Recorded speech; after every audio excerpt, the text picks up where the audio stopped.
అందరికీ మరి ఒకసారి ఈ యొక్క సాయంకాల సమయంలో ప్రభువైన యేసుక్రీస్తు నామంలో ఈ పోరాటం దేవుని కొరకు నిలబడు, ఇది పోరాటం ప్రభువు కోసం నిలబడు, ఏది ఏమైనా సరే నిలబడు, ఓడిపోయినా నిలబడు. బైబిల్లో ఎంతమంది ఓడిపోలేదండి ప్రభు కోసం నిలబడి? చూపించాలా నేను బైబిల్లో? ఎంతోమంది ఓడిపోయారు ప్రభు కోసం నిలబడి, కానీ వాళ్ళు పునరుద్ధానంలో గెలిచారు. వాళ్ళు మరణమును కూడా ఆపలేదని దేవుడు వాళ్ళ యొక్క పునరుద్ధానంలో రుజువు చేశాడు ఆయన. హల్లెలూయా. సాతానుడు అనుకున్నాడు వాళ్ళని చంపుడు ద్వారా ఓడిపోయాడు అనుకున్నాడు, కానీ వాళ్ళు ఓడిపోయినట్టు లోకానికి కనబడింది, వాళ్ళు ఓడిపోయినట్టు లోకం అనుకున్నది. కానీ వాస్తవంగా అదిగో యేసుక్రీస్తు సిలువలో ఆయన తన రక్తమును చిందించి మరణించి పాతిపెట్టబడి తిరిగి మూడో రోజు పునరుద్ధానుడై లేస్తున్నప్పుడు, మరణమును సమాధిని పాతాళాన్ని గెలుస్తూ లేస్తున్నప్పుడు ఆయన ఒక్కడే కాదు, ఓడిపోయారని ఎవరి గురించి అయితే సాతానుడు చెప్పాడో, ఎవరి గురించి అయితే సాతాను సంబంధికులు ప్రచారం చేశారో వాళ్ళందరూ ఆయన లేపాడు. ఆయన మీకు తెలుసా, ఈ వధువుకి విజయము పునరుద్ధానముతో ఉండబోతున్నది, శరీర మార్పుతో ఉండబోతున్నది, ఎత్తబడుటతో ఉండబోతున్నది. దేవుడు మనకు విజయాన్ని ఎట్లిస్తాడు అనుకుంటున్నావు? ఎత్తబడుట ద్వారా, వాద ప్రతివాదాల ద్వారా కాదు, ఎత్తబడుట ద్వారా, మన శరీర మార్పు జరుగుట ద్వారా అప్పుడు ఈ వధువుకి విజయాన్ని చూపిస్తాడు ఆయన. పాత నిబంధనలో ఉన్న భక్తులందరూ హింసించబడి చంపబడ్డారు. బైబిల్ చెప్తలేదా? వాళ్ళందరూ హింసించబడి చంపబడ్డారు, వాళ్ళు హతసాక్షులు అయ్యారు, వాళ్ళందరూ చంపబడ్డారు, అవునా? కానీ వాళ్ళందరూ ఓడిపోయినట్టు కనబడింది అందరికీ. నిజంగానే ఓడిపోయాలనుకున్నారు అందరూ. హల్లెలూయా. కానీ యేసు యొక్క పునరుద్ధానము రోజున ఆయనతో పాటు వాళ్ళను కూడా పునరుద్ధానంలోకి తీసుకొచ్చినప్పుడు మరణము సమాధి పాతాళమును వాళ్ళు జయిస్తూ విజయోత్సవముతో వాళ్ళు ఊరేగించబడ్డారు. వాళ్ళు విజయోత్సవముతో వాళ్ళు ముందుకు వెళ్ళారు, వాళ్ళు పరలోకానికి. Praise the lord. హల్లెలూయా. ఈ వధువు కూడా అదే విజయోత్సవాన్ని ఇవ్వబోతున్నాడు. ఈ దినములలో ఒక దినమున, ఒక ఉదయమున 6 నుండి 9 మధ్యలో ఈ వధువు విజయోత్సవముతో ఈ భూమిపై నుండి వెళ్ళిపోబోతున్నది. ఆమె శరీర మార్పు పొందుకోబోతున్నది ఆమె. ఆమేన్. అందుకే మనం ఆవుదాం, ఎత్తబడుట కొరకు ఎదురు చూస్తూ ఆవుదాం, ఎత్తబడుట కొరకు సిద్ధపడుతూ ఆవుదాం, ఎత్తబడే విశ్వాసాన్ని పొందుకుంటూ ఆవుదాం. అందరికీ జవాబు ఎత్తబడే రోజు వస్తుంది. ఎందుకంటే మనం ఎత్తబడు ద్వారా, మన శరీర మార్పు వెళ్ళిపోవడం ద్వారా అప్పుడు వాళ్ళకు జవాబు అర్థమవుతుంది, అప్పుడు వాళ్ళకు తెలుస్తుంది.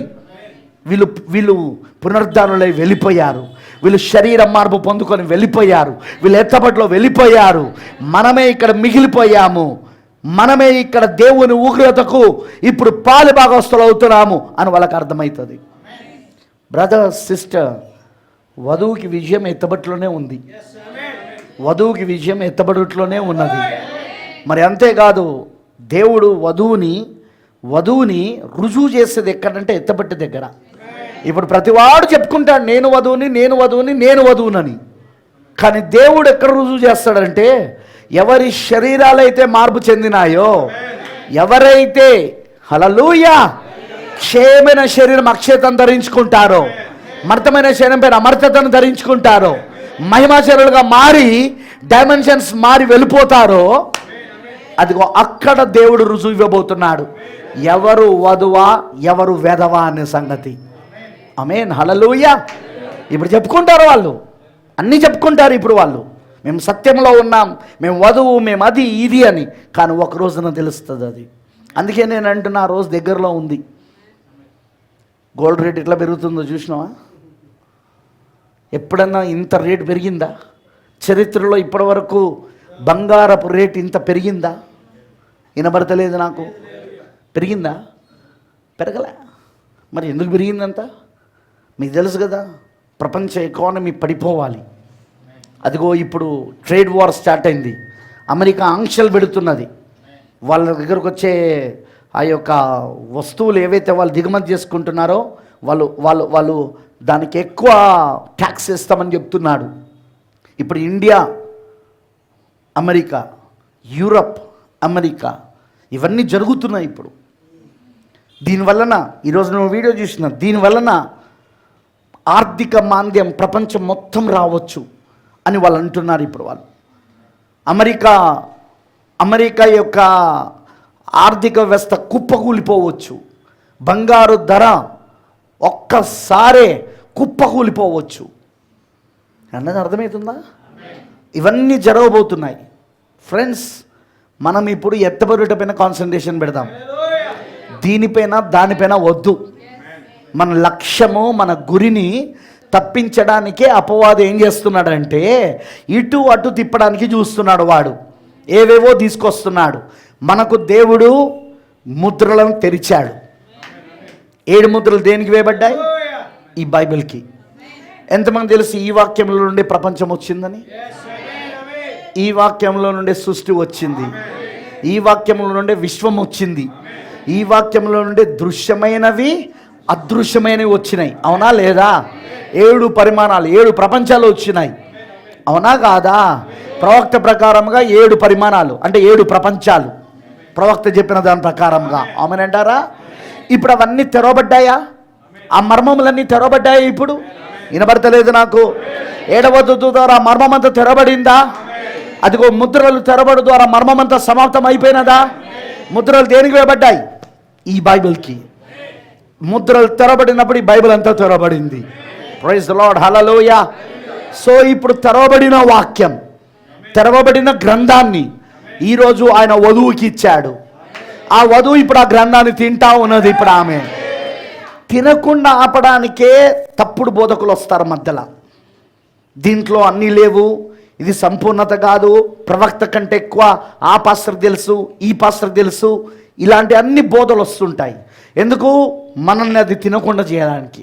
మన కాన్సన్ట్రేషన్, మన ఏకాగ్రత, మన లక్ష్యం ఆ యొక్క ఎత్తబడుట పైన పెట్టకుండా, ఆ ఎత్తబడే విశ్వాసాన్ని పొందుకోకుండా అపవాది ఇదంతా తీసుకొస్తూ ఉంటాడు. కానీ మనం అస్సలు మన దృష్టిని మలచకూడదు. మన దృష్టి ఎప్పుడూ ఎత్తబడ్డ పైన ఉండాలి. ఎత్తబడే విశ్వాసాన్ని తీసుకొచ్చిందే ఈ కాల వర్తమానం, అదే 7 ఉరుముల వర్తమానం. ఆ 7 ఉరుముల వర్తమానమే 7 ముద్రల యొక్క ప్రత్యక్షతలు. 7 ఉరుములు ఏంటో కాదు కానీ 7 ముద్రల యొక్క ప్రత్యక్షతలు. ఇంతకు 7 ముద్రలు అంటే ఏంటంటే ఈ బైబిల్ మొత్తము 7 ముద్రల చేత ముద్రించబడి ఉన్నది.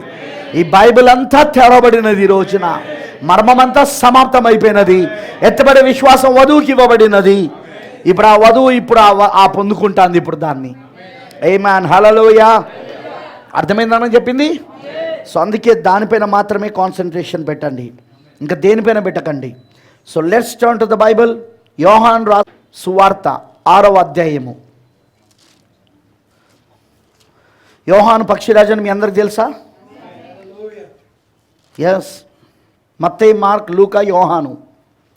మత్తయి సింహము, మార్కు దూడ, లూకా మనుషుని ముఖం వంటి ముఖం జీవి, కానీ యోహాను ఎగురుచున్న పక్షిరాజు. ఆమెనంటారా? So let's stand. యోహాను సువార్త 6వ అధ్యాయము 47వ వచనంలో చదువుదాం. విశ్వసించువాడే నిత్య జీవం గలవాడు, జీవాహారము నేనే. ఇప్పుడు మనం తినబోయే రొట్టె జీవాహారమా? ఇప్పుడు మనం తినబోయే రొట్టె జీవాహారమా? మనుషుడు రొట్టె వలన మాత్రము జీవించట్లేదు, కానీ దేవుని నోటి నుండి వచ్చే ప్రతి మాట వలన జీవించును. ఈ రొట్టె క్రీస్తు శరీరం అని చెప్పేదే రోమన్ క్యాథలిక్. తెలుసా మీకు ఆ విషయం? రోమన్ క్యాథలిక్ సిద్ధాంతం ఏంటిదంటే పోపుకి ఆ అధికారం ఉందట, రొట్టెను క్రీస్తు శరీరంగా మార్చే అధికారం. అందుకే వాళ్ళు ఇచ్చే రొట్టె ఏదైతే ఉంటుందో అది క్రీస్తు శరీరం అని ఇస్తారు వాళ్ళు. దాన్ని అందుకే వ్యతిరేకించాడు 5వ సంకాల వర్తమానికుడు, సార్దీసు వర్తమానికుడు మార్టిన్ లూథర్. దాన్ని తీసుకొని, ఎందుకంటే మార్టిన్ లూథర్ కూడా దాంట్లో ట్రైనింగ్ చేసిన వాడే. మార్టిన్ లూథర్ కూడా ఫాదర్గా పనిచేసిన వాడే, ప్రీస్ట్గా పనిచేసిన వాడే రోమన్ క్యాథలిక్లో. ఆ సిద్ధాంతాలని నాకు బాగా తెలుసు. అందుకే దాన్ని తీసుకొని ఇదేంటిది క్రీస్తు శరీరమా అని అడిగాడు. అవును అని వాళ్ళంటే ఈడ్చి దాన్ని నేల కొట్టి ఇది కాదు క్రీస్తు శరీరం, ఇదిగో ఇది క్రీస్తు శరీరం. అదే ఆత్మ ఇప్పుడు ఎండ్ టైమ్ మెసేజ్లో మొదలైంది. ఇప్పుడు సేమ్ రొట్టె రొట్టె రొట్టె రొట్టె రొట్టె కాదు, ఇగో ఇక్కడ అంటున్నాడు చూడు, జీవాహారము నేనే. రొట్టె కాదు, జీవాహారము నేనే. ఈ రొట్టె న్యాచురల్ ప్లాంట్ నుండి వచ్చింది, ప్రకృతి సంబంధమైన చెట్టులో నుండి వచ్చింది, గోధుమ చెట్టులో నుండి. కానీ యేసుక్రీస్తు న్యాచురల్ ప్లాంట్ కాదు. ఆయన సహజమైన ప్రకృతి సంబంధమైన చెట్టు కాదు. ఆయన పరలోకము నుండి వచ్చిన జీవాహారమైన, పరలోకము నుండి వచ్చిన జీవవృక్షమైన. అర్థమైందనే అన్నది? ఆమేన్. జీవాహారము నేనే. మీ పితరుల అరణ్యంలో మన్నాను తినినను చనిపోయిరి, దీనిని తినువాడు చావుకున్నట్లు పరలోకమును దిగొచ్చిన ఆహారం ఇదే. పరలోకము నుండి దిగి వచ్చిన జీవాహారముని ఏమన్నది ఇక్కడ? జీవాహారమునే ఎవడైనను నేనే. ఎవడైనను ఈ ఆహారము భుజించితే వాడెల్లప్పుడూ జీవించును. మరి నేనిచ్చు ఆహారము లోకమునకు జీవం కొరకైన నా శరీరమే అని మీతో నిశ్చయముగా చెప్పుచున్నానెను. ఆమేనంటారా? యూదులు ఈయన తన శరీరంని ఎలాగూ తిననీయగలడని ఒకరితో ఒకడు వాదించిరి. కావున యేసు ఇట్లా, నేను మీరు మనిషి కుమారుని శరీరం తిని ఆయన రక్తము త్రాగుతేనే కానీ మీలో మీరు జీవం గలవారు కారు. నా శరీరం తిని నా రక్తము త్రాగువాడే నిత్య జీవం గలవాడు. అంత్య దినమున నేను వానిని లేపుదును. నా శరీరం నిజమైన ఆహారమును, నా రక్తం నిజమైన పానమునై ఉన్నది.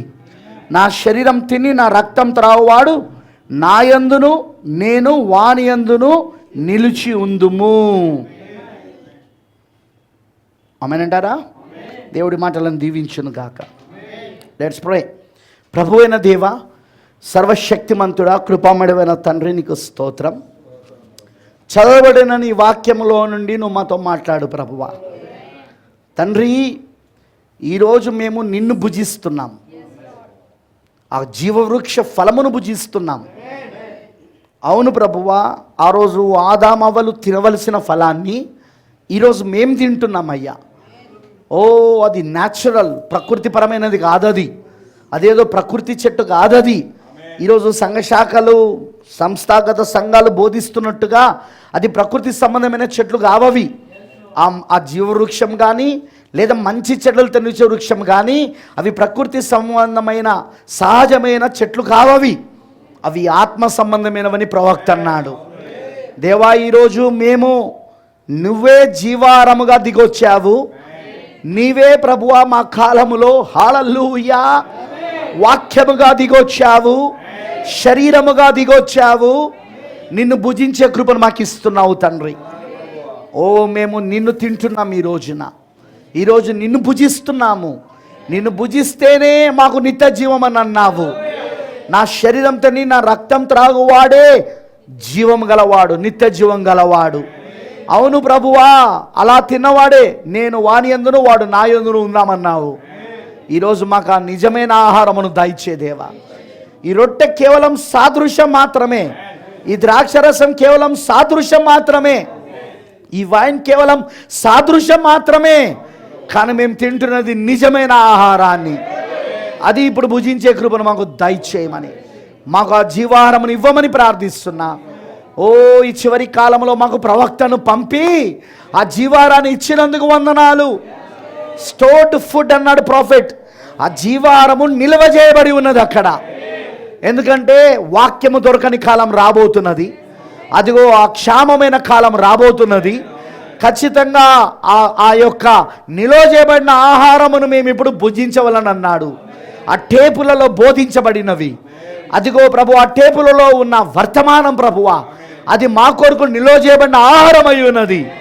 దాన్నే ఇప్పుడు ఒక సంఘ కాపరి పంచిపెట్టాలన్నాడు ఆయన. అదే పెడుతున్నాను ప్రభువా, ఇక్కడ అదే ఇస్తున్నాం యేసయ్యా.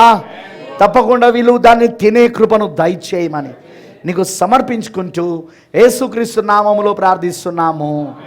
ఆమేన్. దయచేసి కూర్చోనండి, ప్లీజ్ బి సిట్ డౌన్.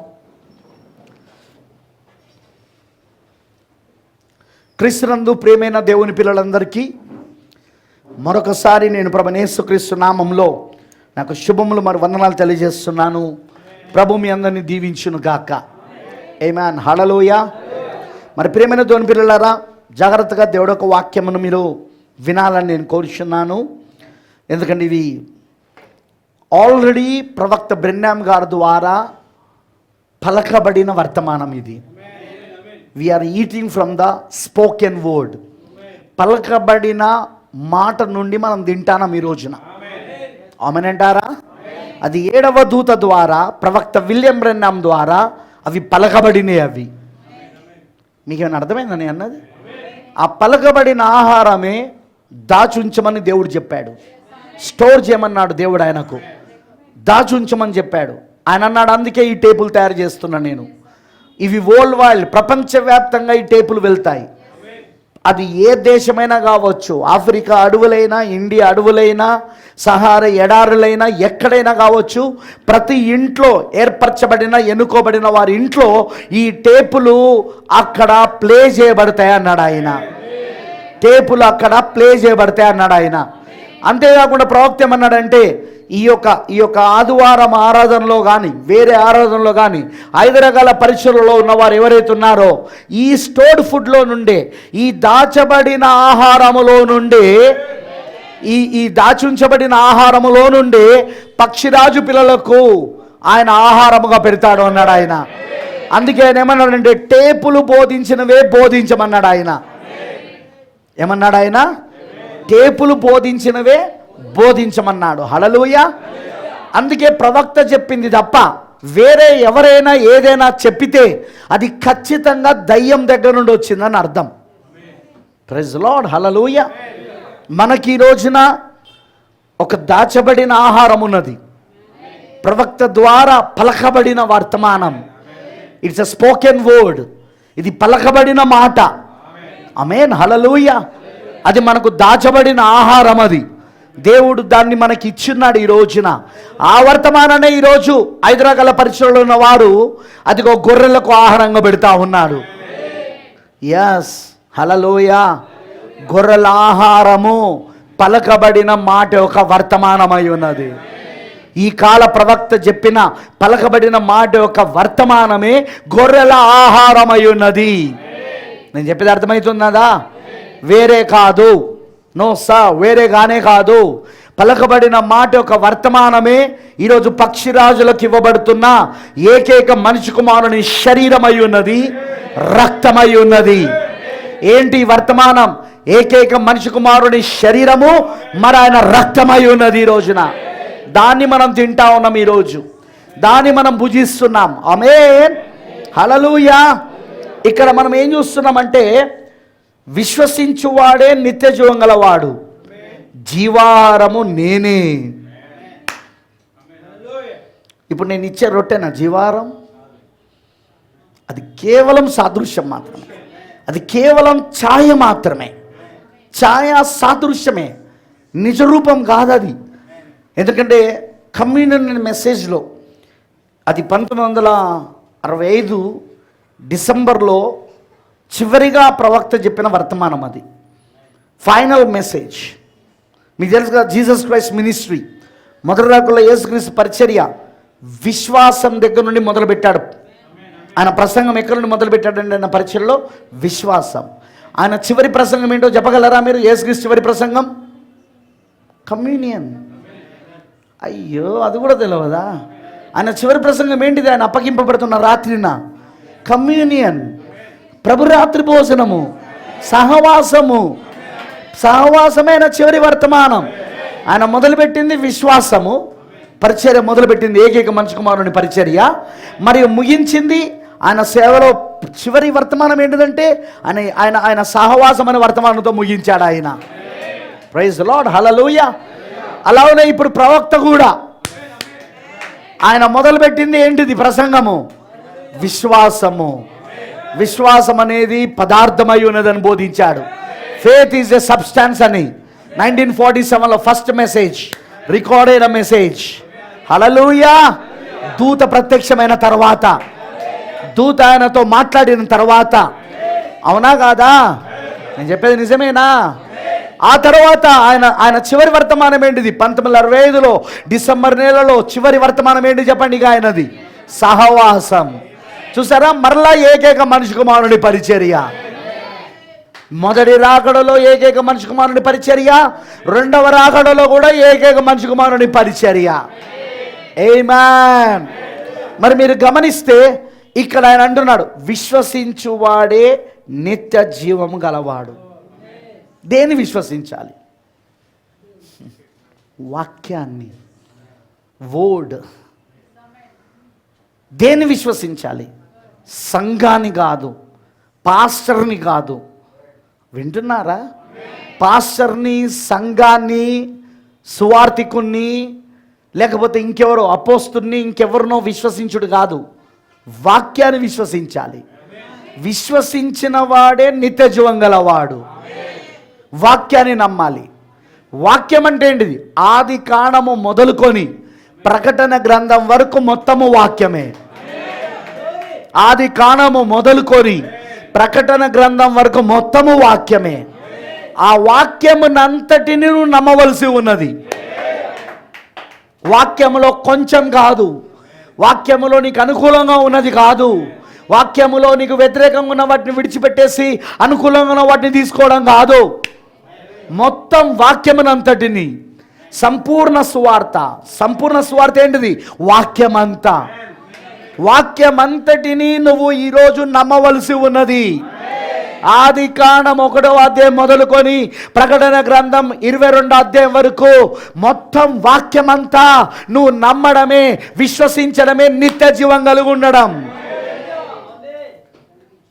నేను ఇదివరకే చెప్పాను, సంఘశాఖలకు మనకు తేడా ఏంటిది? వధువుకి తేడా ఏంటి? సంఘశాఖలు వాక్యాన్ని నమ్ముతాయి, కానీ పూర్తి వాక్యాన్ని కాదు. పూర్తి వాక్యాన్ని కాదు. ఉదాహరణ, బాప్తిజమం దగ్గరకు వచ్చినప్పుడు వాళ్ళు మత్తయి సువార్త 28:19 నమ్ముతారు. వాళ్ళు యేసు ప్రభు చెప్పాడని, తండ్రి యొక్క కుమారుని యొక్క పరిశుద్ధాత్మక నామంలో బాప్తిజమం ఏమని యేసు చెప్పలేదా అంటారు. అప్పుడు మనం అంటాం, ఓకే అది యేసే చెప్పాడు, చెప్పలేదని ఎవరన్నారు? దాన్ని నమ్ముతానా మనము? నమ్మట్లేదా మీరు? యేసు ప్రభు చెప్పింది మీరు నమ్మట్లేదా? నేనైతే 100% నమ్ముతాను నేను దాన్ని. కానీ ఆయన ఏం చెప్పాడు? తండ్రి యొక్కయు కుమారునొక్కయు పరిశుద్ధాత్మకయు నామములో బాప్తిస్మం అన్నాడు. ఆయన నామం ఏంటి చెప్పు? What is the name? తండ్రి అంటే పేరు కాదు, కుమారుడు అంటే పేరు కాదు, పరిశుద్ధాత్మ అంటే పేరు కాదు. పేరులో ఇవ్వమన్నాడు ఆయన, నామములో ఇవ్వమన్నాడు ఆయన. ఆ తండ్రి యొక్కయు అన్న దగ్గరనే తెలిసిపోతున్నది. యొక్క తండ్రి యొక్క నామం, కుమారుని యొక్క నామం, పరిశుద్ధాత్మ యొక్క నామం. ఆ ఏకైక నామమే యేసుక్రీస్తు నామం. అపోస్తలకార్యం 2:38 బయలుపరచబడింది. 2:38, అవునా కాదా? పెంతెకోస్తు రోజున పరిశుద్ధాత్మ అదిగో ఆ 120 మంది పైకి వచ్చినప్పుడు అందులో పేతురు పరిశుద్ధాత్మతో నిండుకొనిన వాడే ఆ నామం ఏంటో బయలుపరిచేశాడు అక్కడ. ఆమేన్. అదే యేసుక్రీస్తు నామం అయి ఉన్నది. ఆమేనంటారా? ఇప్పుడు దాన్ని నమ్మమంటే నమ్ముతారా వాళ్ళు? మనం మత్తయి సువార్త 28:19 నమ్ముతాం, నమ్మట్లేదా? ఎందుకంటే ఆయన చెప్పిందే ఇక్కడ జరుగుతుంది. ఆయన ఏం చెప్పిండు? తండ్రి కొయి కుమ్మని పరిశుద్ధాత్మ నామంలో బాప్తిస్మం అన్నాడు. ఆ నామమే యేసుక్రీస్తు నామం కాబట్టి ఇస్తానం. ఆయన చెప్పిందే పేతురు చేశాడు, ఆయన చెప్పిందే అపోస్తులు చేశారు, ఆయన చెప్పిందే ఈరోజు మనం చేస్తాం. మత్తయి సువార్త 28:19 ఆయన ఏం చెప్పిండో దాన్నే మనం చేస్తాం ఈ రోజున. దాన్నే ఆ రోజు పేతురు, అక్కడున్న శిష్యులు చేశారు, అక్కడున్న అపోస్తులు చేశారు. ఈరోజు మనం కూడా చేస్తున్నాం దాన్ని. ఈరోజు సంఘశాఖ నమ్మమను నమ్మవు. ఎందుకు? వాళ్ళు వాక్యాన్ని నమ్ముతారు, కానీ పూర్తి వాక్యాన్ని నమ్మరు. ఇప్పుడు ఉదాహరణ చెప్తున్నా, స్త్రీలు సంఘంలో మౌనంగా ఉండాల్సిందే, కానీ వారు ఉపదేశించుటకైనను పురుషుల పైన అధికారం చేయుటకైనను వీలు లేదు అని అన్నాడు, సెలవు లేదన్నాడు పౌలు గారు. కానీ ఈరోజు వాళ్ళు ఏమంటారు? అది అప్పటి కాలంలో ఉన్న ప్రజలకు చెప్పాడు, అప్పటి కాలంలో ఉన్న వాళ్ళకు. పౌలు గారు అప్పటి కాలంలో ఉన్న వాళ్ళకి చెప్పాడంటాడు. కానీ అక్కడ కిందికి వస్తే ఇలాగున్న ధర్మశాస్త్రములో కూడా ఉన్నది అంటాడు ఆయన. క్లియర్గా చెప్తాడు ఆయన అక్కడ. ప్రైజ్ లార్డ్, హల్లెలూయా. మందిర పరిచర్యలో స్త్రీలకు ఎక్కడైనా దేవుడు మోషేకు మందిర పరిచర్యను గురించి చెప్తున్నప్పుడు, మోషే దాన్ని ఇజ్రాయేల్కి చెప్తున్నప్పుడు, ఆ మందిర పరిచర్యలో ఎక్కడైనా స్త్రీలకు పాత్ర ఉన్నదా? యాజకులు పురుషులే, కరెక్టేనా? యాజకురాలు ఎవరైనా ఉన్నారా? యాజకులు పురుషులే, అవునంటారా? నెక్స్ట్ ప్రధాన యాజకుడు పురుషుడే, అవునా కాదా? అక్కడ దాని ఏమంటారు, ఆ యొక్క సంగీత వాయిద్యాలు వాయించేవారు పురుషులే, లేవి గోత్రంలో వచ్చిన వాళ్ళంతా, కరెక్టేనా కాదా? మీరు మోషే ధర్మశాస్త్రాన్ని తీసుకుంటే ఎక్కడ కూడా స్త్రీకి అలాంటి పాత్ర ఇవ్వబడలేదు. అందుకే కొత్త నిబంధనలో యేసు వచ్చినప్పుడు ఒక్క స్త్రీని కూడా తన శిష్యురాలుగా చేసుకోలేదు ఆయన. చేసుకున్నాడు ఎక్కడ? ఆయనకు శిష్యులు ఉన్నారు కానీ శిష్యురాళ్ళు లేరు. అంతేకాదు, ఆయన వెళ్ళిపోయేటప్పుడు తన శిష్యులకి ఏం చెప్పిండంటే, ఆయన ఆరోహణమే వెళ్ళిపోయేటప్పుడు, మీరు సర్వలోకమునకు వెళ్ళి సర్వసృష్టికి సువార్తను ప్రకటించి వారిని నాకు శిష్యులుగా చేయండి, శిష్యురాళ్ళుగా చేయండి కాదు.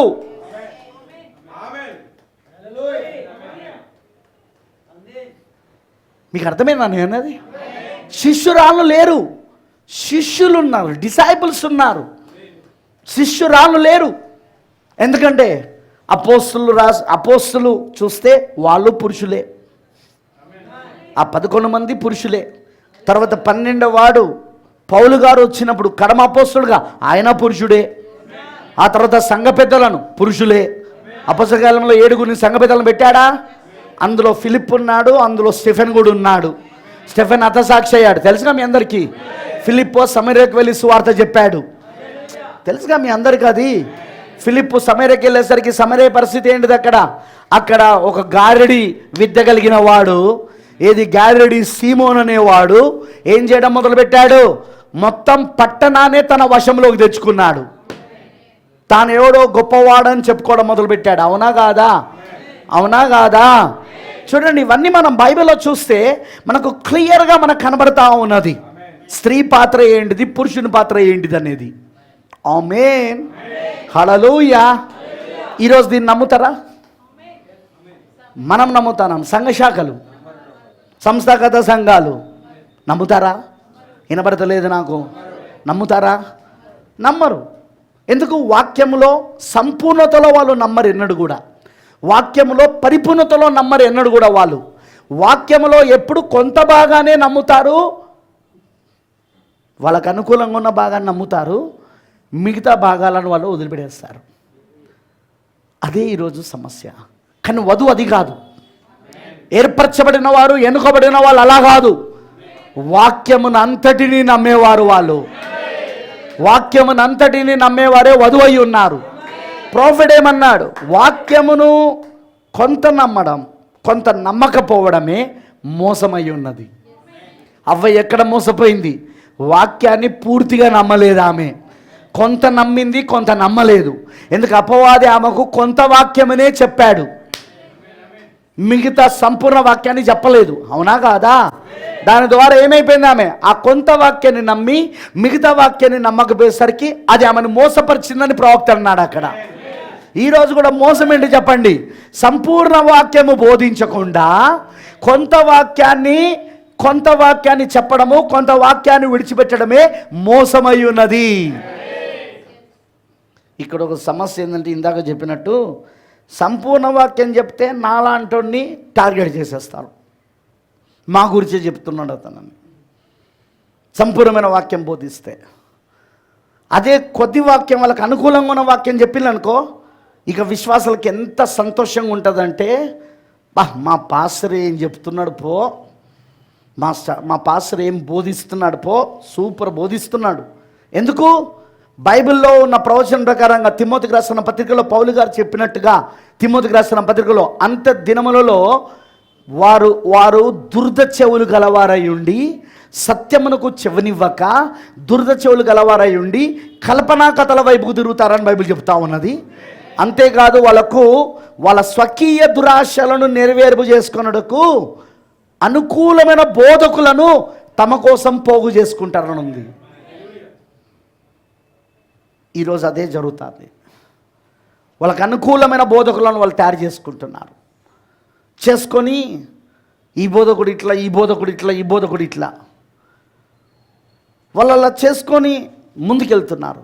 కానీ నేను ఒకటే అంటాను, ఇందాక నేను చెప్పినట్టు మనకు విజయోత్సవము ర్యాప్చర్లో ఉంది, ఎత్తబడుట్లో ఉంది.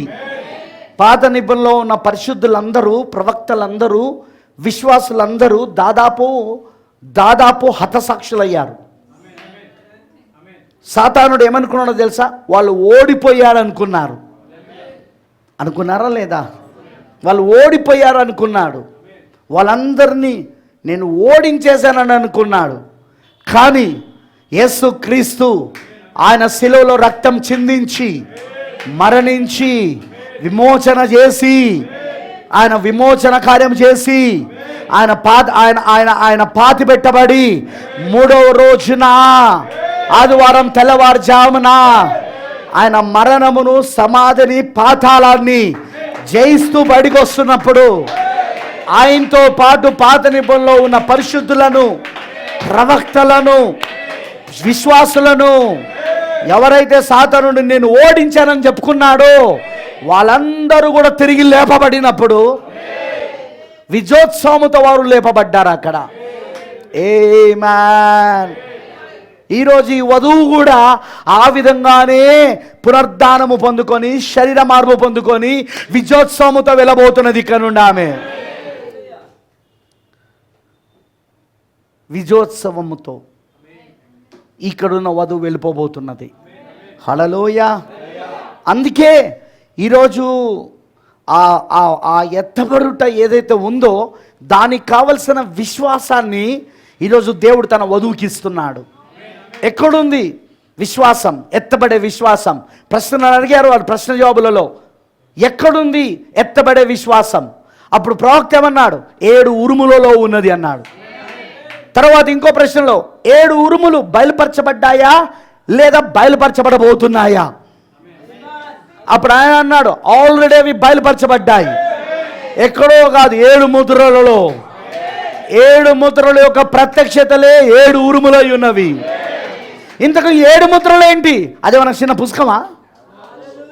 ఓయ్ ఓయ్ ఓయ్ ఓయ్ ఓయ్ 7 ముద్రలు అంటే మా ఇంట్లో ఉన్నది, మా షెల్ఫ్లో ఉన్నది అదా 7 ముద్రలు అంటే? కాదు కాదు, ఈ బైబిల్ అంతా ఆదికాండం మొదలుకొని ప్రకటన గ్రంథం వరకు 7 ముద్రల చేత దేవుడు ముద్రించాడు ఆయన. ఇంతకు ముద్ర అంటే ఏంటిది? పరిశుద్ధాత్మ. What is seal? ముద్ర అంటే ఏంటి చెప్పండి? అంటే పరిశుద్ధాత్మ ఇన్ని రోజులు దీనిని ఆయన మూసుంచాడు, ఆయన ముద్ర వేసి ఉంచాడు ఆయన. ఆమేన్, హల్లెలూయా. పరిశుద్ధాత్మ ఇన్ని రోజులు ఆయన ముద్ర వేసి ఉంచాడు ఆయన. ఎందుకు? 7వ దూత వచ్చినప్పుడు మర్మమంతా సమాప్తం కావాలి. అప్పుడు 7వ దూత ద్వారా మర్మమంతా సమాప్తం కావాలంటే గొర్రె పిల్ల మధ్యవర్తిత్వ స్థానాన్ని విడిచిపెట్టి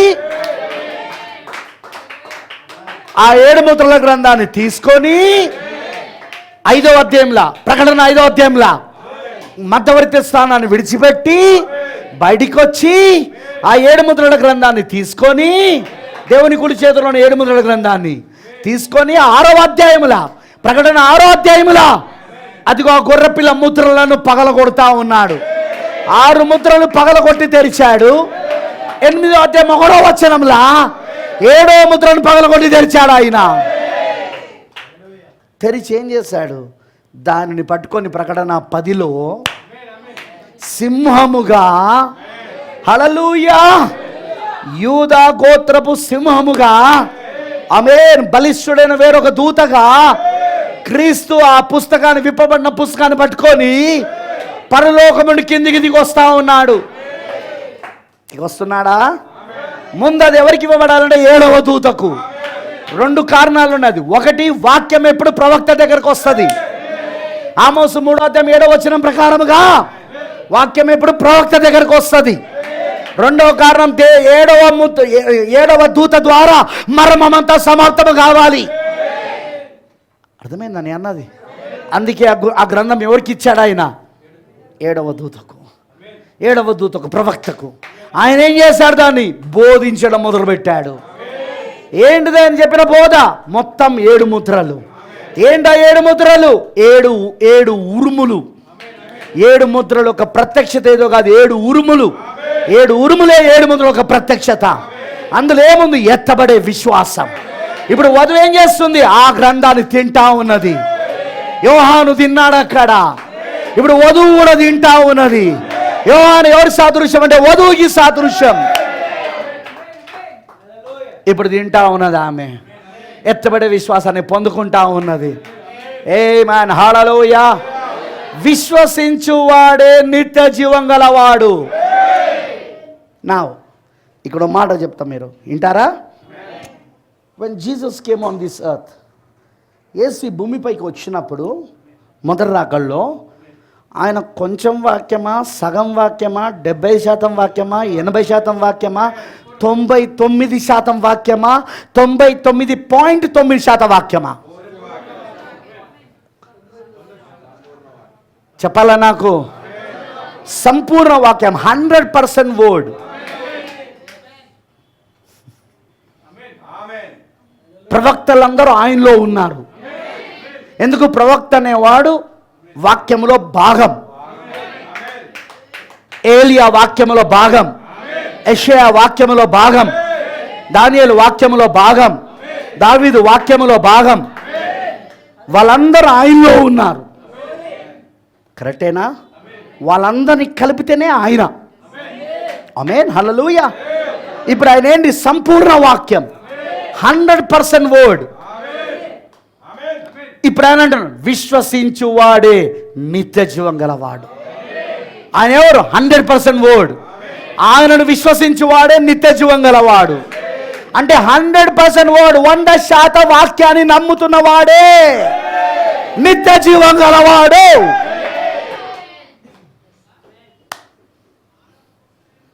మీకు అర్థమైందని అన్నది? దేవుడు ఏ కాలంలో అయినను ప్రవక్తను పంపినప్పుడు ఆ ప్రవక్త వాక్యంలో కొంత భాగాన్ని మాత్రమే ఆ కాలానికి తీసుకొస్తాడు. అంటే ఆ కాలానికి ఏదైతే దేవుడు ఆ వాక్య భాగాన్ని నియమించి పెట్టాడో అది తీసుకొస్తాడు. కరెక్టేనా? సంపూర్ణ వాక్యాన్ని ఇవ్వడు ఆయన. కానీ మొదటి రాకల్లో ఆయన వచ్చినప్పుడు ఆయన సంపూర్ణ వాక్యముగా, ఆదియందు వాక్యము ఉండెను, వాక్యము దేవుని ఉండెను, వాక్యమే దేవుడై ఉండెను. యోహాను సువార్త 1:3 ఆ వాక్యమే శరీరధారి అయి కృపా సత్య సంపూర్ణునిగా మన మధ్య నివసించెను. యోహాను సువార్త 1:14 ఏ వాక్యం? ఆదియందు ఉన్న వాక్యం. ఆ వాక్యం 100% వాక్యమా, కొంత వాక్యమా? ఆదియందు ఉన్నది కొంత వాక్యమా, 100%? ఆమేన్, హల్లెలూయా. ఇప్పుడు ఆ 100% వాక్యం శరీరధారే వచ్చాడు అక్కడ. ఇప్పుడు కూడా మళ్ళీ రెండవ రాకడలో 7 ముద్రలు విప్పబడ్డాయి. అంటే అర్థం ఏంటిదంటే 100% వాక్యం, 100% వాక్యం ఈరోజు మనకు వచ్చింది.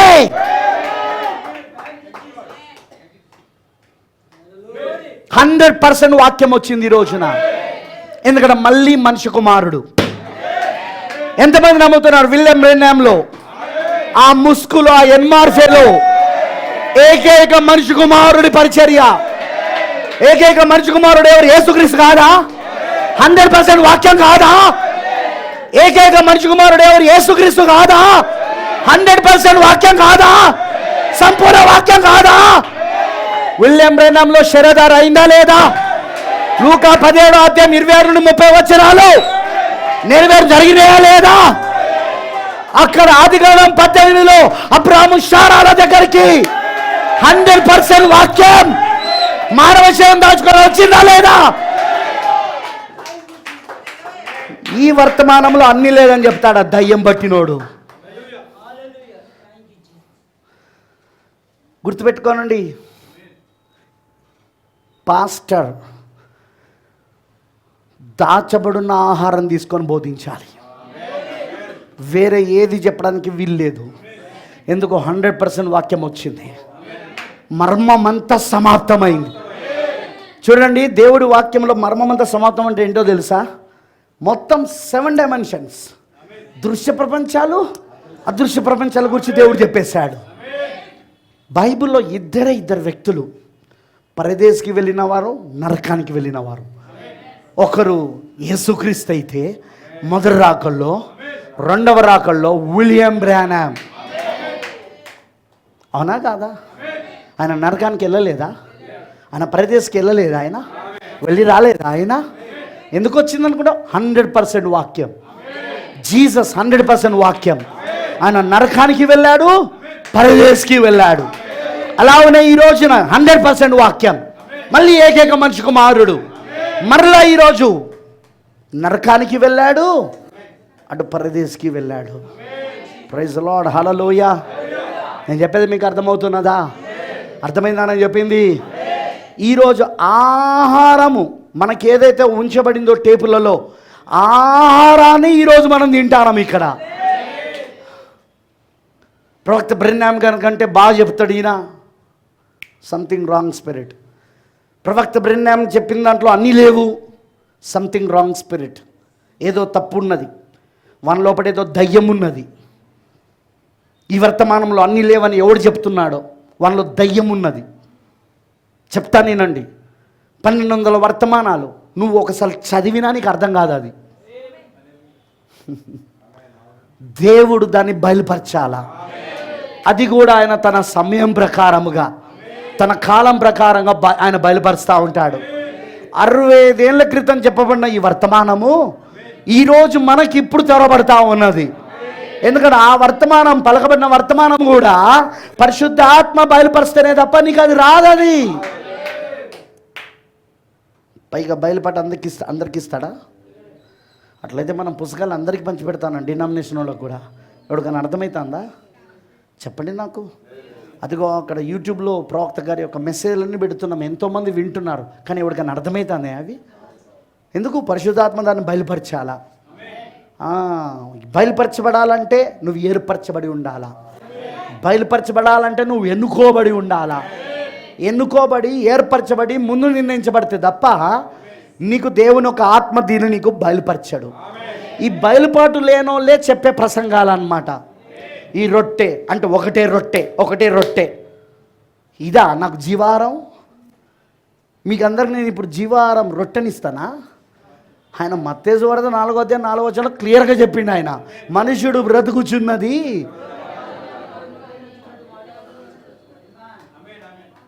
మనం బతకాల్సింది, మన జీవారం ఏంటిది అసలు? వాక్యము, సంపూర్ణ వాక్యం, 100% వాక్యం. వాక్యమే ఆయన శరీరం, వాక్యమే ఆయన రక్తం. ఏమంటున్నాడు ఆయన? జీవారం నేనే. రొట్టె అంటలేడు. విశ్వసించువాడే నిత్య జీవం గలవాడు, జీవారం నేనే. విశ్వసించువాడు అంటే ఏంటిది? మొత్తం 100% వాక్యాన్ని నమ్మేవాడు. లేకపోతే డినామినేషన్ కూడా యేసు నమ్ముతలేరా? ఈ పాయింట్నండి. సంఘశాఖలు మనతో వాదించేది ఏంటో తెలుసా? మేము జీసస్ని నమ్ముతలేమా?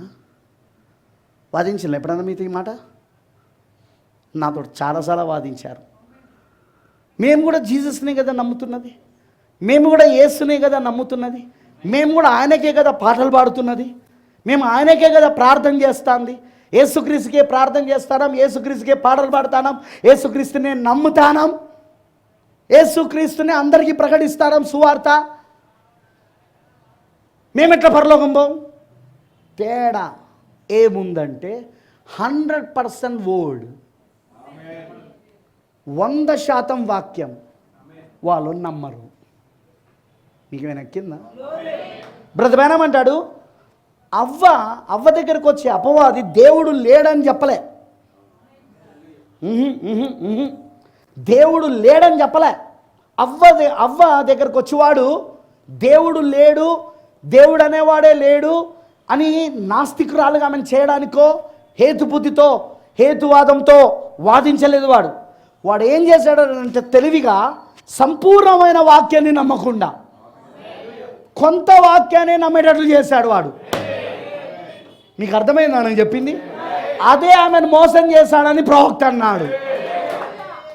ఈరోజు డినామినేషన్ని మోసం చేసేది అదే. వాళ్ళు కూడా యేసుకే ప్రార్థిస్తున్నారు, వాళ్ళు కూడా యేసుకే పాటలు పాడుతున్నారు, ప్రార్థన చేస్తున్నారు, ఆరాధన చేస్తున్నారు, యేసుని గూర్చే ప్రకటిస్తున్నారు. కానీ వాళ్ళు సంపూర్ణమైన వాక్యాన్ని నమ్ముతలేరు. అది అర్థం కావాలా మీ అందరికీ? వధువులో ఉన్న వాళ్ళందరికీ అది అర్థం కావాలా? వాళ్ళను మోసం చేసేది ఏంటిది? సంఘ శాఖలను సంపూర్ణ వాక్యాన్ని నమ్మకుండా చేయడం. వాక్యాన్ని నమ్ముతారు కానీ సంపూర్ణంగా నమ్మరు. కొంత బాగానే నమ్మి దాన్ని పట్టుకొని దానిపైననే వాళ్ళ సంస్థను కట్టుకొని దానిపైన వాళ్ళ సంఘాలను కట్టుకొని ఇది మా సత్యం, ఇది మా సత్యం, ఇది మా సత్యం అంటాడు. సత్యం అంటే ఒక్క మాట కాదరా, 2 మాటలు కాదు, కొంత వాక్యం కాదు, 100%, 100% సత్యమై ఉన్నది. మొత్తం ఆదికాండం మొదలుకొని ప్రకటన గ్రంథం వరకు సత్యమై ఉన్నది. అందుకే వాళ్ళు వాక్యాన్ని పూర్తిగా నమ్మరు కాబట్టే వారు నిత్య జీవాన్ని కలిగి లేరు. వాళ్ళు అవ్వ పోగొట్టుకున్నది నిత్య జీవం ఏ విధంగా? సంపూర్ణమైన వాక్యాన్ని నమ్మకపోవడం ద్వారా. కరెక్టేనా? నేను చెప్పేది రైటేనా? సంపూర్ణమైన వాక్యాన్ని నమ్మకపోవడం వలన అవ్వ నిత్య జీవాన్ని కోల్పోయింది. మరి ఈరోజు వీళ్ళు సంపూర్ణమైన వాక్యాన్ని నమ్మకపోవడం ద్వారా ఈ సంఘ శాఖలు, ఈ సంస్థాగత సంఘాలు, ఈ డినామినేషన్స్ నిత్య జీవాన్ని కోల్పోతున్నాయి. ఎండ్ టైం మెసేజ్లో చాలా సంఘాలు కోల్పోతున్నాయి. నమ్ముతలేరు సంపూర్ణ వాక్యాన్ని. 7 ముద్రలు వాడు బోధించాడు, 7 సంకలాలు బోధించాడు, 7 ముద్రలు బోధించాడు, దానియేలు 70 వారాలు బోధించాడు. బైబిల్లో ఉన్న ఎత్తబడే విశ్వాసం ఇచ్చే కార్యాలు అవన్నీ ఎత్తబడే విశ్వాసం ఇచ్చేవి అవన్నీ బోధించారు. అవన్నీ చెప్పరు. వాళ్ళు చెప్పకుండా వాళ్ళు మేము నమ్ముతున్నామని అబద్ధాలు చెప్తారు. కానీ వాళ్ళు నమ్మరు. నమ్మితే బోధిస్తారు. జాగ్రత్తగా వినండి నేను చెప్పేది. హల్లెలూయా. విశ్వసించువాడే నిత్య జీవం గలవాడు. జీవాహారము నేనే. 100% జీవాహారం, 100% వర్డ్, 100% వాక్యం, సంపూర్ణ వాక్యం. యేసుక్రీస్తు జీవాహారమై ఉన్నాడు. స్టీఫెన్ విను. హల్లెలూయా. నేను చెప్పేది అర్థమవుతున్నదా? జీవాహారము నేనే. ఇప్పుడు చూడండి ఈ మాట. మీ పితరులు అరణ్యంలో మన్నాను తినినను చనిపోయేది. ప్రవక్త అంటాడు చనిపోవడం అంటే నశించిపోవడం. ఎంతమంది తెలుసు ఆ విషయం? చదివినా మీరు ప్రవక్త చెప్పింది? ఇదిగో ఈ సిద్ధాంతాలే అన్నమాట. మన్నాను తిన్నాం మేము, దేవదూతల ఆహారాన్ని, మన్నాని, అసలు వాక్యాన్ని తినకుండా నువ్వు మన్నాను తింటే నిత్య జీవం వస్తుందా? నీకు అర్థమవుతుందా? అసలు తినాల్సింది ఏంటిది? మన్నాను కాదు, వాక్యాన్ని తినాలా. నువ్వు 100% వాక్యాన్ని తినాలా. నిత్య జీవం ఇచ్చేది మన్నా కాదు.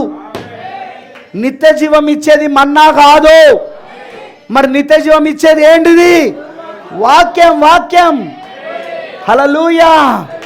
అది కూడా శరీరధారై వచ్చిన వాక్యం. 100%, 100% వాక్యం, సంపూర్ణమైన వాక్యం శరీరధారై వచ్చినది. ఆయనే యేసుక్రీస్తు. ఆ వాక్యాన్ని తినడమే, ఆ జీవాన్ని తినడమే నిత్య జీవమై ఉన్నది. ఈరోజు కూడా మళ్ళీ వాక్యం, మరలా ఏకైక మనిషి కుమారుడు, మరలా యేసుక్రీస్తు, మరలా బలిష్ఠుడైన వేరొక దూత శరీరధారై వచ్చాడు. లూకా 17వ అధ్యాయము 26 నుండి 30 వచనాల ప్రకారముగా, మత్తయి సువార్త 24వ అధ్యాయం 27, 28, 30 వచనాల ప్రకారముగా సంపూర్ణమైన వాక్యం ఎలోహిం విలియం బ్రెన్నామ్ అనే మానవ శరీరాన్ని దాల్చుకొని వచ్చాడు. మాడిఫై అయ్యాడు అక్కడ. ఇప్పుడు ఆ వాక్యాన్ని తినడమే నిత్య జీవమై ఉన్నది. అదే మన జీవాహారం. అది తింటే దానికి సాదృశ్యంగా ఉన్న ఈ రొట్టెను మనం తింటాను. నేను చెప్పేది అర్థమైందా? నేను చెప్పేది అర్థమవుతున్నదా? ఎందుకంటే నిత్య జీవం ఇచ్చేది ఈ రొట్టె కాదు, రొట్టె సాదృశ్యం మాత్రమే, అసలు లేనిది. సరే, ఇప్పుడు యేసుక్రీస్తే గొర్రెపిల్ల, కానీ పాత నిబంధనలో యేసుక్రీస్తుకు ఛాయగా నీడగా గొర్రెలు, మేకలు, ఎడ్లు, కోడెలు, అనేక జంతువులు అర్పించబడ్డాయి. ఇప్పుడు మనం వాటిని తిందామా? ఇప్పుడు వాటిని అర్పిద్దామా?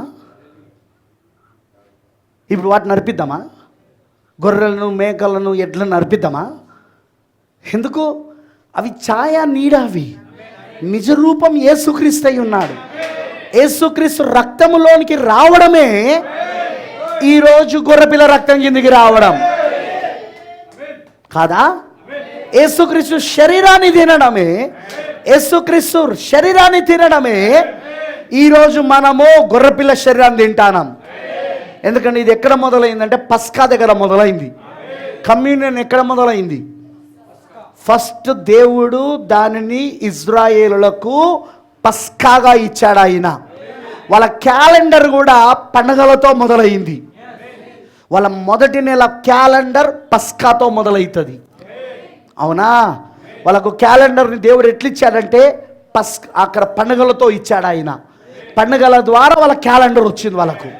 సో మొదటి నెల అబీబు నెల, అదేంటిది? మార్చ్, ఏప్రిల్ మనకైతే. ఎందుకంటే మన రోమన్ యొక్క క్యాలెండర్ ఇది, రోమన్ క్యాలెండర్ ఇది. అవునా కాదా? వాళ్ళది యూదుల క్యాలెండర్, అది బైబిల్లో ఉన్న క్యాలెండర్, జ్యూస్ క్యాలెండర్. వాళ్ళకి మొదటి నెల అబీబు నెల, అది మార్చ్, ఏప్రిల్లో మొదలవుతుంది. అది వాళ్ళకు పస్కా అక్కడ ఇచ్చాడు దేవుడు. అక్కడ పస్కా, అందులో వాళ్ళు ఏం చేశారు? దాన్ని వధించారు సాయంకాలంలో.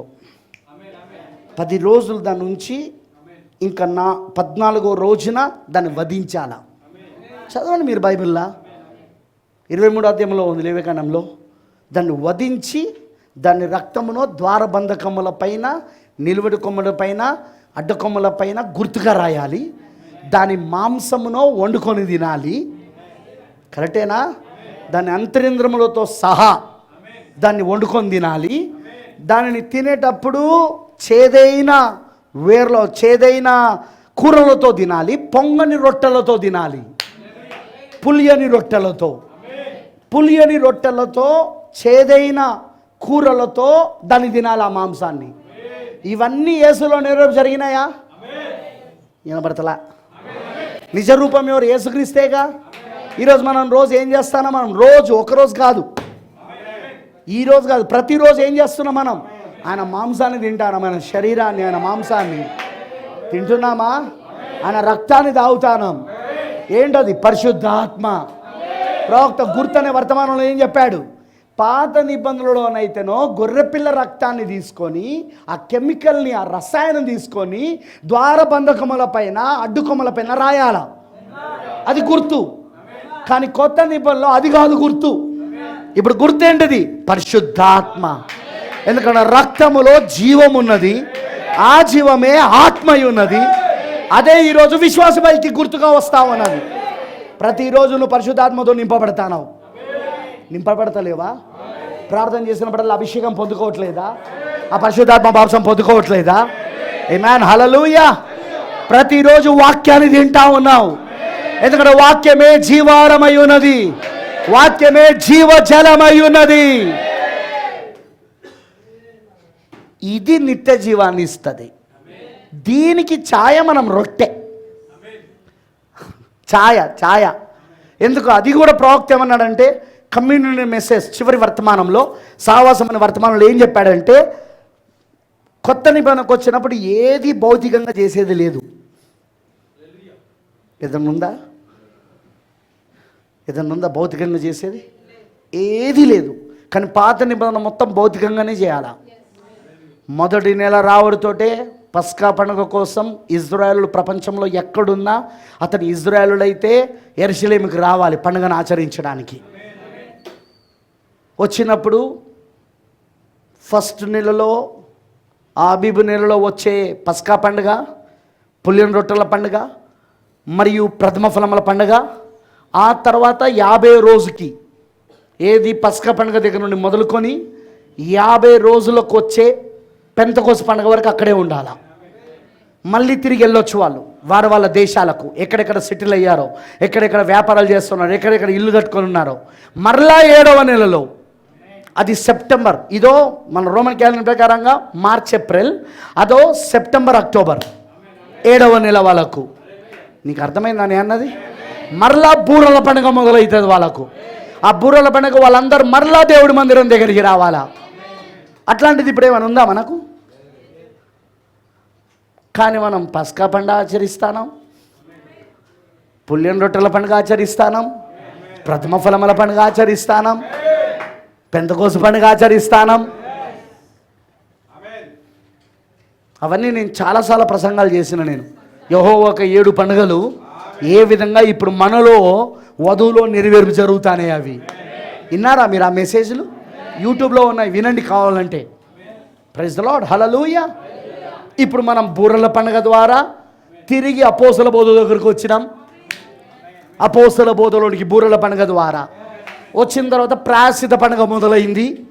ఈ ప్రాయశ్చిత్త పండుగ రోజే ఇదిగో మళ్ళీ ప్రధాన యాజకుడు తెరలను దాటుకొని బడికి వస్తాడు, ఆవరణంలోకి వస్తాడు. అందుకే ప్రవక్త ఏమన్నాడు చెప్పాను ఆ మెసేజ్ నేను, ఈ మెల్కీసెదెక్ ఎవరు అన్నాడు ఆయన. Who is this Melchizedek? Amen, hallelujah. Melchizedek. అందుకే ఇప్పుడు ప్రాయశ్చిత్త పండుగ నడుస్తూ ఉన్నది. నెక్స్ట్ జరగబోయేది గుడారాల పండుగ.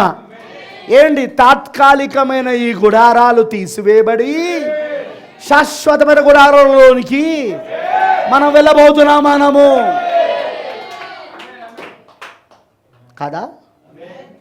కాదా? ఇవన్నీ జరుగుతున్నాయా? ఏ స్థలంలో జరుగుతానే? జెఫర్సన్ విల్నా, లేకపోతే హైదరాబాద్ YMCAలనా, లేకపోతే ఇంకేదో మద్రాసులనా, ఢిల్లీలనా, అమెరికాలనా? ఎక్కడ జరుగుతుంది అది? ఆరాధన స్థలం ఎక్కడుంది? యేసుక్రీస్తులో ఉంది. ఆరాధన స్థలం ఎక్కడుంది? యేసుక్రీస్తులో ఉన్నది. ఇప్పుడు ఇవన్నీ ఎక్కడ జరుగుతాయి? ఇవన్నీ అయ్యో మొన్న చెప్పిన కదా నేను, దేవుడు ఏర్పాటు చేసుకున్న ఏకైక ఆరాధన స్థలం ఏంటిది? సెయింట్ థామస్ హై స్కూల్ కాదు, YWCA కాదు, వరంగల్లో ఉన్న ప్రభుని యేసుక్రీస్తు ప్రార్థన మందిరం కాదు, జెఫర్సన్ విల్లో ఉన్న బ్రెండన్ టెబర్నాకిల్ కాదు. దేవుడు ఏర్పాటు చేసుకున్న ఆరాధన స్థలం ఏంటిది? యేసుక్రీస్తు ఉన్నాడు. ఇప్పుడు యేసుక్రీస్తులో కూడుకుంటున్నాం మనం, యేసుక్రీస్తులో ఉన్నాం మనం అంతే. ఇప్పుడు ఎక్కడ జరుగుతుంది? సెయింట్ థామస్ హై స్కూల్నా? ఇప్పుడు ఎక్కడున్నారు మీరు? యేసుక్రీస్తులో కూడుకొని ఉన్నారు ఇక్కడ. అందుకే ఆయన ఏమన్నాడు? ఎక్కడైతే నా నామములో 2 లేక 3 కూడి ఏకమించి ప్రార్థించుదురు, అక్కడ నేను ఉంటాను. ఎక్కడైతే, విన్నారా? స్థలం ఏదనేది కాదు ముఖ్యం, నామము. ప్రభు అయిన యేసుక్రీస్తు అనే నామము. అందుకే పౌలు గారు ఏమన్నాడు? ఇప్పుడు మనము క్రీస్తు యేసుతో పాటు పరలోకపు స్థలంలో కూర్చుండబెట్టబడ్డా మనం. ఇప్పుడు ఎక్కడున్నా మనం? పరలోక స్థలంలో లేమా? బ్రదర్ సిస్టర్, బాడీ ఇక్కడ ఉంది, ఈ 3 పరిమాణములలో ఉంది, వెలుగు, పదార్థము, కాలము. ఈ 3 పరిమాణంలో, ఈ 3 ప్రపంచంలా. కానీ నీ ప్రాణం ఇప్పుడు ఎక్కడుంది? నీ ఆత్మ ఇప్పుడు ఎక్కడుంది? పరలోకపు స్థలములలో ఉన్నది. ఇప్పుడు పరలోకమందున్నది. ఇప్పుడు నువ్వు క్రీస్తు యేసులో మనం కూడుకున్నాం. ఇప్పుడు ఆరాధన స్థలం క్రీస్తు యేసు అయి ఉన్నాడు. ఇవన్నీ ఇప్పుడు పండుగలన్నీ ఎక్కడ జరుగుతాయి? క్రీస్తు యేసులో జరుగుతున్నాయి. మనందరికీ క్రీస్తు యేసులో పండుగలు జరుగుతాయి. ప్రైజ్ ది లార్డ్, హల్లెలూయా. మనం తినే ఆహారం, జీవాహారం క్రీస్తు యేసు అయి ఉన్నాడు. 100% వాక్యమై ఉన్నాడు, సంపూర్ణ వాక్యమై ఉన్నాడు. అది కూడా శరీరధారై వచ్చాడు. వచ్చాడా శరీరధారై? ఆ శరీరం ఎవరో కాదు కానీ విలియం బ్రెన్హామ్ అయి ఉన్నాడు. ఆయన వాడుకున్న శరీరం, ఆయన వాడుకున్న ముసుగు, ఆయన వాడుకున్న ఎన్మార్ఫే, అది విలియం మ్యారన్ బ్రెన్హామ్ అయి ఉన్నాడు. 100% వర్డ్, సంపూర్ణంగా ఉంది వాక్యం అందులో. దానిని నమ్మని వాడే దయ్యం బట్టినోడు. నిజం. మోసగాడు వాడు.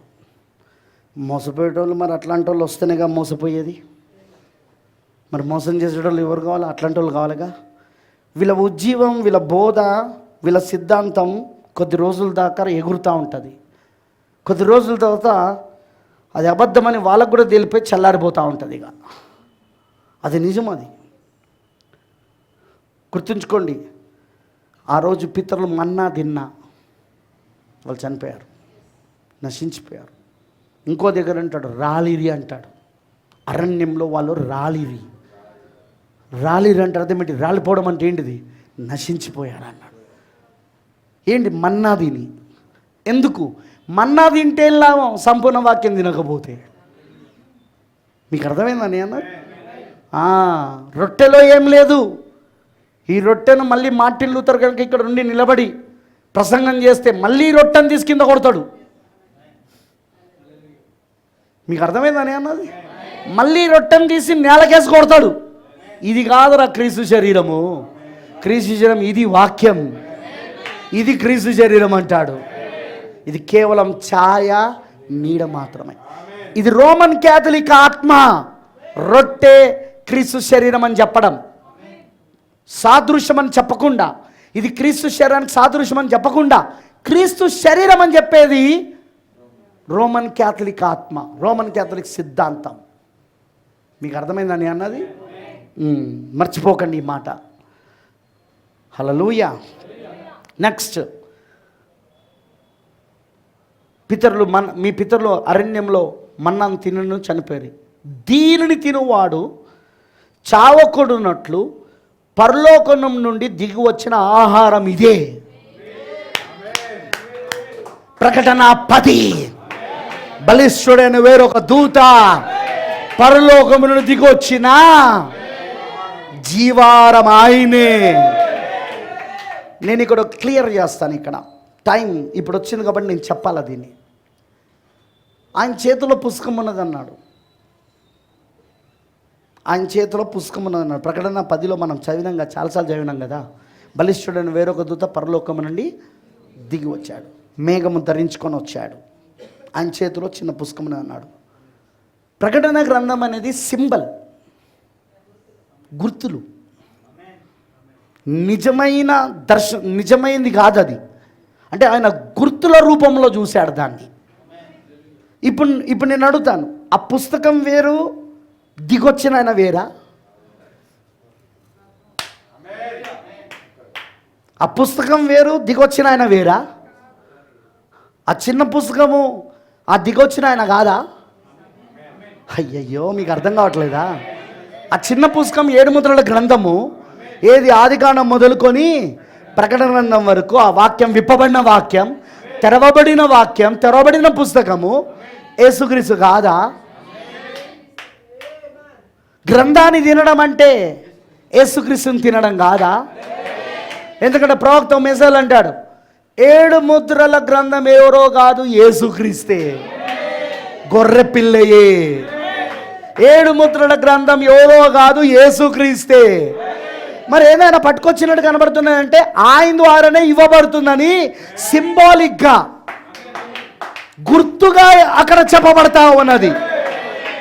ఆయన ద్వారా ఇవ్వబడతానని, గొర్రెపిల్లనే దాన్ని ఇస్తున్నాడని. గొర్రెపిల్ల ఏం చేస్తున్నాడు? తనను తాను ఇచ్చుకుంటున్నాడు. మొదటి నిర్గమంలో పస్కా, గొర్రెపిల్ల తనను తాను ఇచ్చుకున్నది. దాన్ని తిన్నారు వాళ్ళు. గొర్రెపిల్ల వారిలో శరీరమైంది. కరెక్టేనా? గొర్రెపిల్లని తిన్నప్పుడు గొర్రెపిల్ల ఏమైంది? ఇప్పుడు వారిలో శరీరమైంది. తనను తాను ఇచ్చుకున్నది గొర్రెపిల్ల. మరలా మొదటి రాకడలో రెండవ నిర్గమములో గొర్రెపిల్ల యేసుక్రీస్తు తనను తాను ఇచ్చుకున్నాడు ఆయన. ఇప్పుడు ఆయనే మనం తింటాం. ఇప్పుడు ఆయన ఏమవుతున్నాడు? మనలో శరధార అవుతున్నాడు. ఇప్పుడు మళ్ళీ మూడవ నిర్గమముల ప్రకటన 10 గ్రంథాన్ని ఇస్తున్నాడు ఆయన. గ్రంథం ఎవరు? ఆయనే. గొర్రెపిల్లయే, బలిస్తున్న దూతయే తింటానా మనం ఈ రోజున.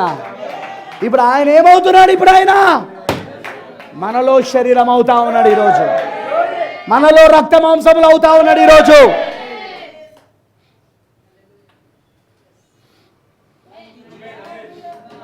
పాయింట్ అర్థమైందా? వాక్యమును తినడం అంటే క్రీస్తును తినడం, మనిషి కుమారుని తినడం. ఏమవుతున్నా మనం తింటే? ఆయన మనలో శరీరం అవుతుంది. అందుకే అన్నాడు, మీరు నా యందు నేను మీ యందు ఉన్నామని తెలుసుకుంటారు. Praise the lord. హల్లెలూయా.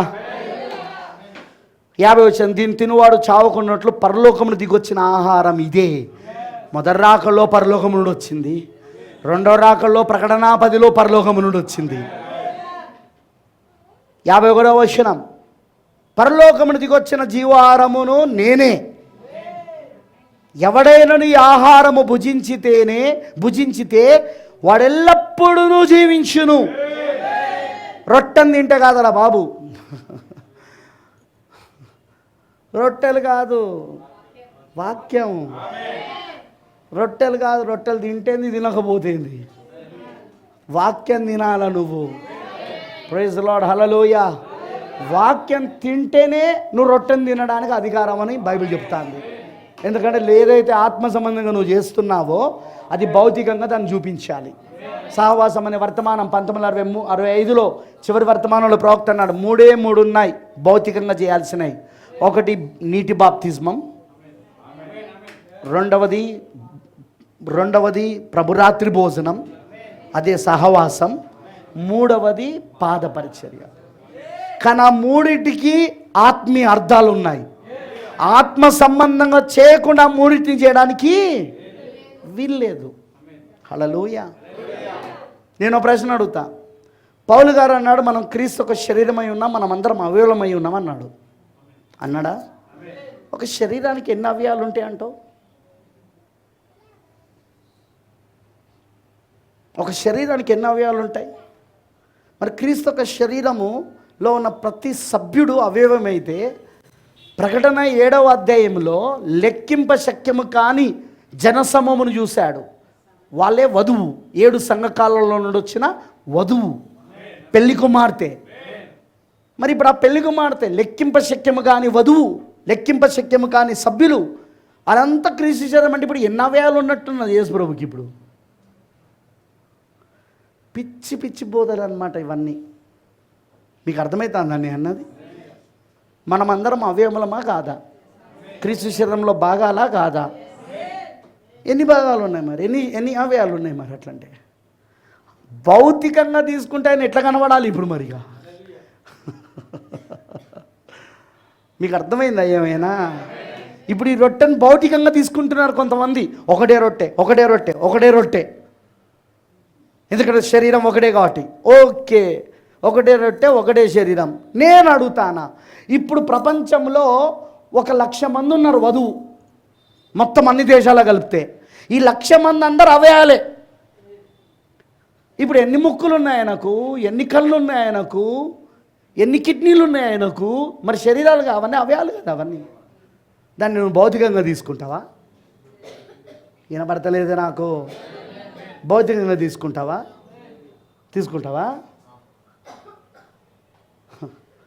వీడికి రెవల్యూషన్స్ లేక, వీళ్ళకు ప్రత్యక్షతలు లేక ఇలాంటి పిచ్చి పిచ్చి బోధలన్నీ వెళ్తూ ఉంటాయి అన్నమాట. ఇట్లాంటి పిచ్చి పిచ్చి అన్నీ. క్రీస్తు శరీరమే మనం. ఇంతమంది ఉన్నాం మనం. 1,00,000 మంది ఉన్నాం అనుకుందాం ప్రపంచం మొత్తంలో వధువు. 1,00,000 మంది కలిపితే క్రీస్తు శరీరం. అంటే ఇప్పుడు క్రీస్తు శరీరం అంటే ఇప్పుడు ఎన్ని అవయవాలు ఉండాలి మరి? 1,00,000 అవయవాలు ఉండాలి ఇప్పుడు.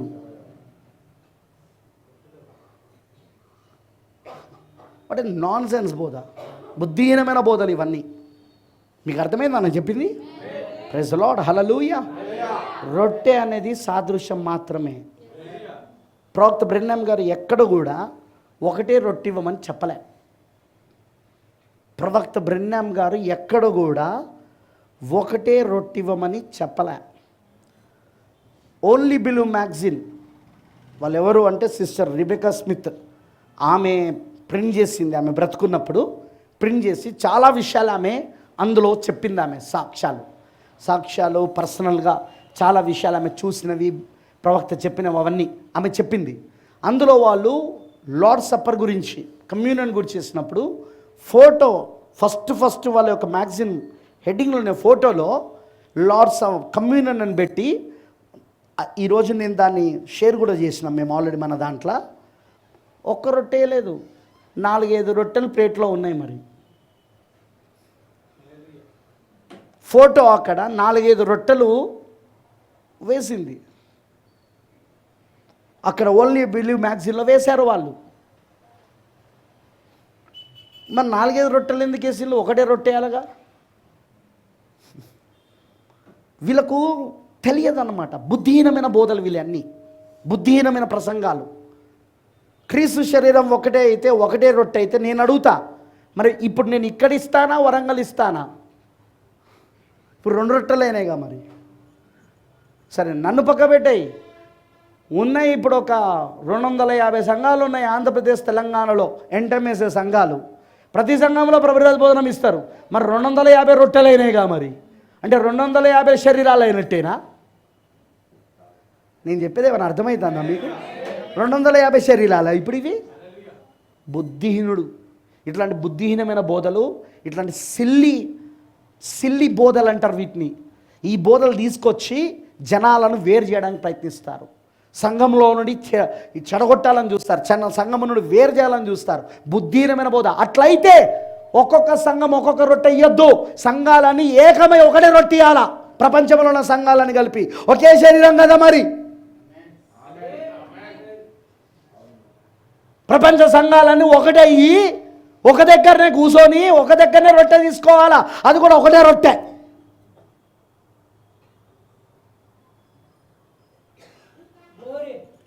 ఇవన్నీ తప్పుడు బోధలు, దయ్యపు బోధలు. ఇలాంటి బోధలలో పడకండి. ప్రవక్త ఎక్కడ కూడా ఒక్క రొట్టె ఇవ్వమని చెప్పలే. చూపించమను మెసేజ్లో నాకు ఒక్క రొట్టెనే ఇవ్వమని ఎక్కడ చెప్పాడో చూపించి నాకు. ఎక్కడ ఇవ్వమని చెప్పలే ఆయన, అలా మెసేజ్లో లేదు. ఆయన టెబర్నాకిల్లోనే ఆయన 4-5 రొట్టెలు చేస్తాడు. ఎందుకంటే అంతమంది వచ్చేటోళ్ళు ప్రభురాజు భోజనానికి. ఇచ్చిన వాళ్ళ సాక్ష్యం ఉంది అక్కడ ఆమెనే స్వయంగా తీసుకున్నది. రిబెకా స్మిత్ చిన్నప్పటి నుండి బ్రెన్హామ్ గారు కూతురండి ఆమె. టెబర్నాకిల్ వెళ్ళేది కదా ఆమె. ప్రవక్త అంటుంటాడు కదా, నా పిల్లలను తీసుకొచ్చాను, నా పిల్లలు ఉన్నారు అని. చిన్నప్పటి నుండి చూస్తున్నది ఆమె. ఫోటో ప్రింట్ చేసేటప్పుడు తెలియదు ఆమెకు. అక్కడ ఓన్లీ బిలీవ్ మ్యాగజైన్ వాళ్ళు ప్రింట్ చేసేటప్పుడు వాయిస్ ఆఫ్ గాడ్ వాళ్ళకి తెలియదా వాళ్ళకు ఒక రొట్టెనే వేయాలని? బుద్ధిహీనమైన బోధలు అన్నమాట ఇవన్నీ. అర్థమైందా? పరలోకమును దిగొచ్చిన జీవారం నేనే. ఎవడైనా నీ ఆహారం భుజించితే వాడు ఎల్లప్పుడూ జీవించును. మరి నేను ఇచ్చే ఆహారము లోకమునకు జీవము కొరకైన నా శరీరమే అని మీతో నిశ్చయంగా చెప్పుచున్నా నేను. ఈ వాక్యమే మనకు శరీరం, ఈ వాక్యమే మనకు రక్తం, ఈ వాక్యమే మనకు జీవారము, జీవజలం. మన మెసేజ్లో చెప్పాను కదా, విన్నారా మీరు? మొన్న సువార్త గురికలో చెప్పాను. శరీరానికి ఎలాగైతే ఆకలి దప్పికలు ఉంటాయో మన ప్రాణానికి కూడా ఆకలి దప్పికలు ఉన్నాయి. దాన్ని తీర్చుకునే విధానం ఏంటంటే వాక్యం. అందుకే నీ వాక్యమే నన్ను బ్రతికించుచున్నది, నీ రొట్టెనే నన్ను బ్రతికిస్తున్నది కాదు. ఎందుకంటే రొట్టె వలన కాదు మనుషుడు బ్రతికేది, దేవుని నోటి నుండి వచ్చే ఒక్క మాట కాదు, మళ్ళీ ప్రతి మాట.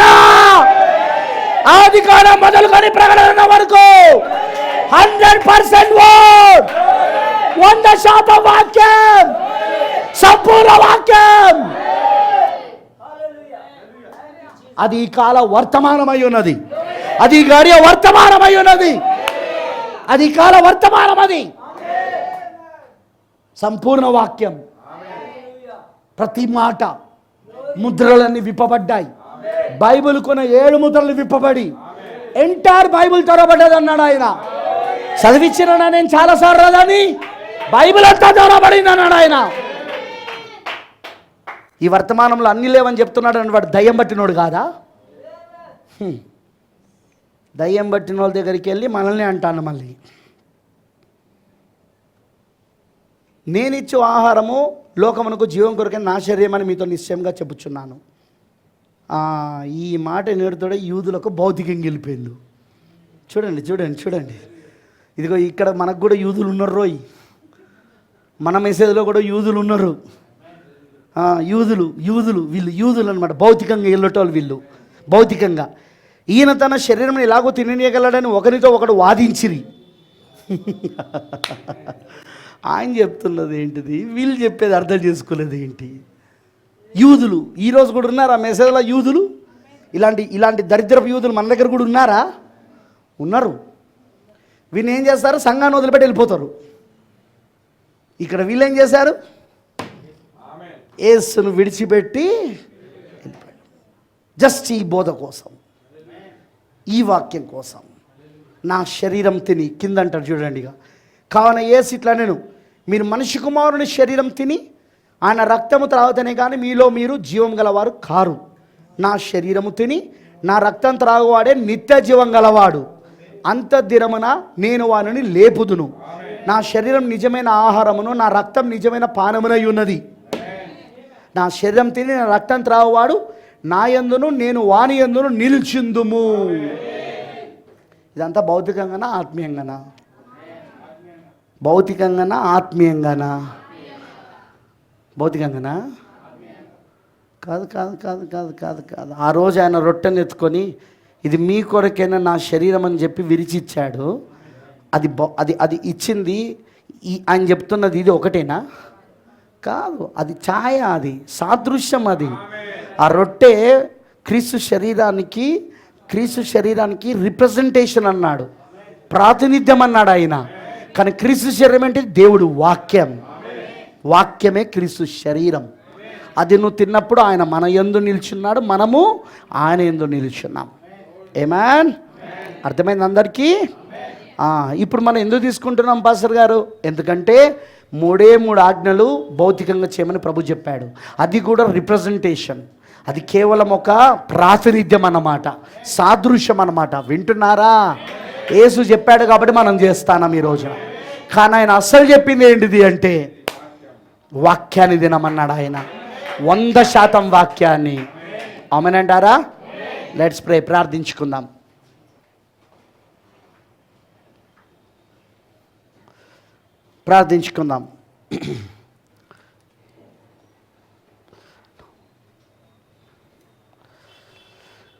పరిశుద్ధుడా, సర్వశక్తిమంతుడా, కృపామడవైన తండ్రి, నీకు వందనాలు. ఈరోజు రాత్రికాల సమయంలో మేము నీ శరీరమై ఉన్నాం ప్రభువా.